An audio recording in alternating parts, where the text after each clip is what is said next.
Nous connaissons le dernier pays qualifié pour les demi-finales. Les deux derniers matchs, c'était aujourd'hui. La Tunisie a tout d'abord battu ce soir Madagascar 3-0.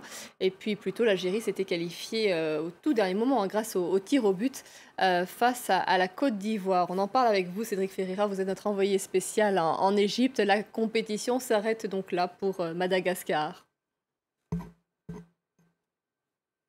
Et oui, les Aigles de Carthage qui ont enfin pris leur envol dans cette Coupe d'Afrique des Nations. Large victoire de la Tunisie 3-0 contre Madagascar.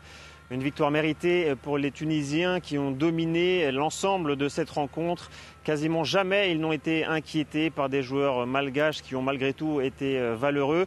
En première période, il y avait eu déjà un avertissement des Tunisiens avec le coup franc de Wabi Kazri détourné sur la barre transversale par le gardien malgache. Et en deuxième période, la Tunisie a marqué 3 buts. D'abord par Ferjani Sassi, le milieu de terrain qui a vu sa frappe détournée dans le but malgache. Il a été récompensé d'un excellent match. Ça a été l'un des Tunisiens les plus en valeur dans cette rencontre. Quelques minutes après, c'est au tour de Youssef Sankni de marquer un but. Deuxième but dans la Coupe d'Afrique des Nations pour l'attaquant tunisien. Et puis en fin de rencontre, alors que Madagascar poussait pour tenter de revenir au score, la Tunisie a marqué grâce à Naïm Sliti, entré en jeu. Large victoire des Tunisiens qui s'envolent donc vers les demi-finales.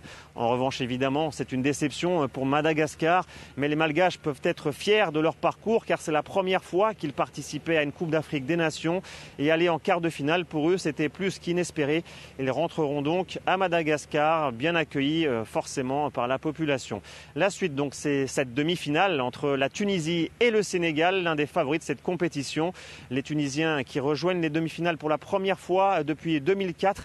Ces dernières éditions, ils s'étaient à chaque fois fait éliminer en quart de finale. Ça sera un match très très chaud contre le Sénégal et cette demi-finale aura lieu ce dimanche au stade du 30 juin au Caire.